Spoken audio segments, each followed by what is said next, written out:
Okay, hello everyone. So in the last session we saw about paragraph writing. So let me have a quick revision on that. So this is all about nature and style of sensible writing. Okay, so in this session we will see about organizing principles of paragraph documents, proper punctuations, precise writing and essay writing. So in this video we are going to focus on punctuation. Okay, so already we have seen some things about paragraph documents, right? So I just told you in the last video that I will provide you some links, right?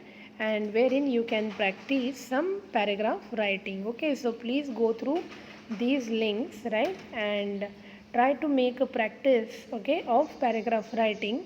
And here you can also see few examples on paragraph writing. Okay, now so the main topic of today's discussion is all about what? Proper punctuation, right? What is punctuation, right? What do you mean by punctuation? So punctuation is a system of signs or symbols given to a reader to show how a sentence is constructed and how it should be read, right? So what it is exactly? It is nothing but what? Or you can say that these are nothing but the symbols, okay, which will show us how the sentences are constructed, right? And you can also say that the punctuations help us, okay, to read the sentences correctly, okay, or to differentiate parts of speech or the sentences, right? So see, these are the basic signs of punctuations, right? We have comma, full stop, exclamation mark, question mark, semicolon, colon, apostrophe, quotations, and many more, right? So these are the basic signs of punctuation, right? Sorry. So now see here what is all about comma, right? So the comma is useful in a sentence when the writer wishes to. Okay, when it is used exactly, it is used, okay, to pause before proceeding. Add a phrase that does not contain any new subject. Okay, so it is used in two cases. Firstly, it is used to pause, okay, before proceeding or before going to the next part of sentence, right? It is also used, okay, to add a phrase. Okay, it is also used to. Okay, so here you can see that the boy who knew that his mother was about to arrive ran quickly towards the opening door. So here you can see that there are two sentences. One is the boy and second is who knew that his mother was about to arrive ran quickly towards the opening door. So in this way you can see that so comma can be used. Okay, so comma can also be used, okay, now sometimes to separate what items on the list, right? So for example you want to say, right, I have, okay, you can say that I have fruits, okay, vegetables, right, cold drinks, okay, and lots of stuff in the basket. So all these words can be separated by comma, okay. Then you can also use more than one adjective. You can use comma when we want to separate more than one adjective, right? For example, see, the boy was happy, eager and full of anticipation at the start of his summer holiday. So you can see that in order to separate more than one adjective, okay, in order to separate more than one adjective, we can also use comma, okay. Yes. So what is next one? See, full stop. Okay. So a full stop should always be used to the end of a sentence. See, whenever you are writing in a sentence, okay.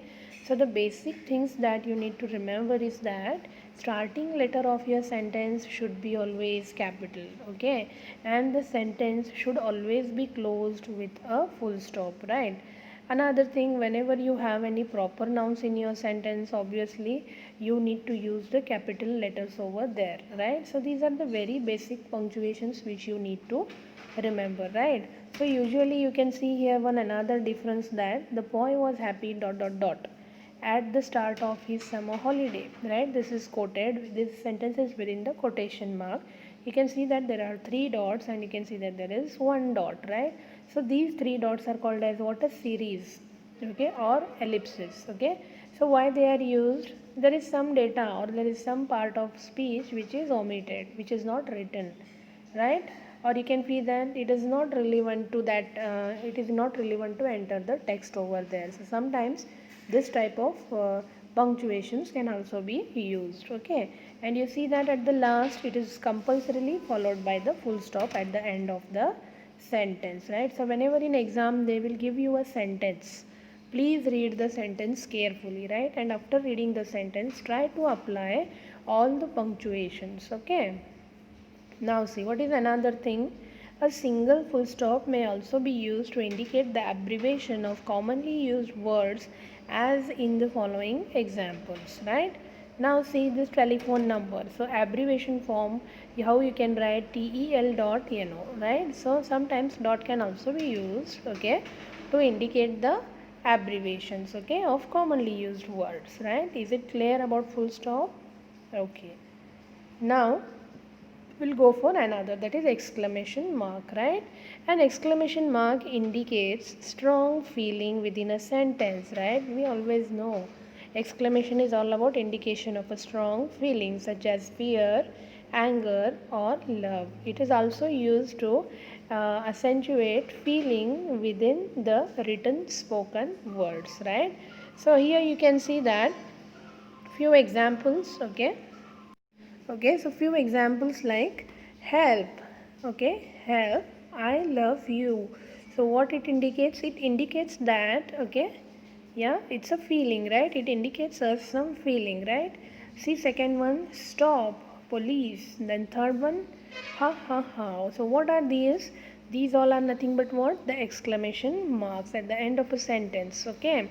You can see that followed by end of the sentence, okay? So one more thing I want to tell you, whenever there is an exclamation mark, okay, followed at the end of a sentence, there's no need to provide a full stop. Whenever you see that there is an exclamation mark, okay? So whenever you see that a sentence expresses some strong feelings, right, like fear, anger or love, okay, so no need to end that sentence with a full stop. So please make a note of it, right? Okay, so what is another thing? Say question mark, right? So it simply indicates that a sentence is asking a question. It always comes at the end of the sentence, okay? So see, are we at the end, okay? Note that. So these type of things which are asking questions, so sentences which are asking you a question, right, are always followed by the question mark, right? Okay, see there are some complex punctuation marks actually, like semicolon, colon and hyphen, okay? Sorry. So these you need to take care in, right? See, they may not ask you much on this, but still we'll have a look at it. So the semicolon is perhaps the most difficult sign of punctuation, right? So where to use this, right? See, when joining two connected sentences, right? See, for example, we set out at dawn. The weather looked promising. So sometimes you can use a comma as well, and as well you can use the semicolon, okay? Right? Yeah.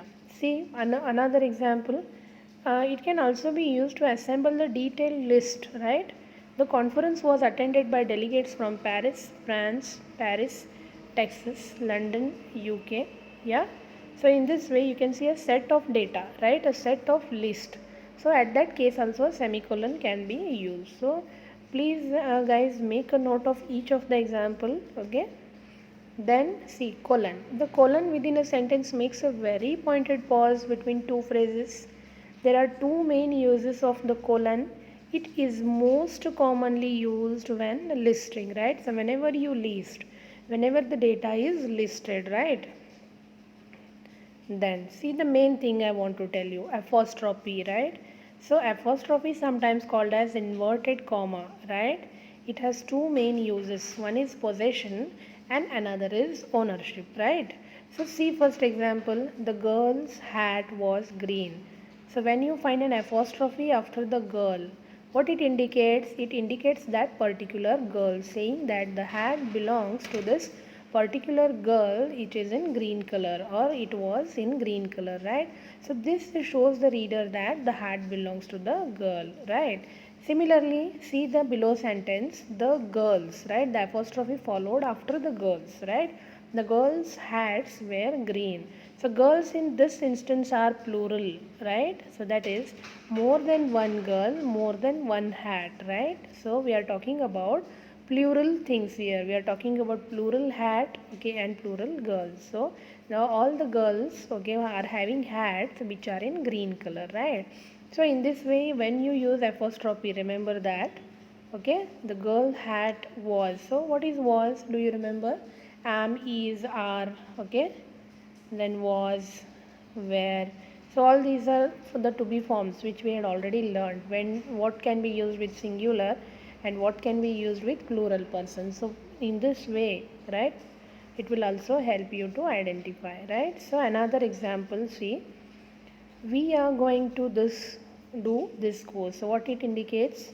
It indicates that we are going to do this course, right? So when they give you something like this, so you can use an apostrophe in between we and re, right? See, second one, isn't this a fine example of punctuation, right? Okay, yeah, what it means, is not this a fine example of punctuation, right? See, how many punctuation marks did you notice here? One is question mark, isn't it, and another is apostrophe, right? Okay, see another important example, it's and its. So first example, you see, it's indicates to the reader that a leader has been omitted, okay. Yeah, it's a lovely day, right? Is an abbreviated way of saying it is a lovely day, right? Okay. So see another important punctuation mark. What is that? Okay, that is quotation or speech marks, right? So to mark out speech when quoting someone else's speech, we use this specifically when we want to mark out the speech or when quoting someone else is speaking, right? See example, my grandpa said, I give a comma and I write a quotation mark. In that I write, my grandpa said, share your chocolates with your friends. So it is followed in the quotation mark, right? So we are talking about what grandpa said, right? So see, quotation marks are also very, very important, right? So again, why comma is given there, right? It tells us about different parts of or different subjects in the existing sentences, right? See second one, George, don't do that, right? George, don't do that. Okay, another example, will you get your books out please, said Mr. Jonas, okay, the teacher, and quitten down, right? So in this way you need to make a practice on how to use a quotation mark, right? Okay, see, so another main important punctuation also we have called as hyphen. You usually call it as a dash, isn't it? So this is nothing but a hyphen. So hyphen is used to link words together, right? See for example, subpart 18th century people, weak and second class post, gender neutral, okay, non-verbal, right? So in this way we can also use what? Hyphen, right? Yes, and as I told you, whenever you are using any capital or like when to use capital letters, whenever you are writing any sentences, right, you should use it at the starting of the sentence in the title case for the proper nouns, okay, and all the acronyms, all right, okay. So this is all about what? How to use punctuations, right? So please go through all these details. Already I have uploaded this in your Google Classroom, okay, and shortly I will be sending you the exercises to practice, okay. All right, see you, bye bye.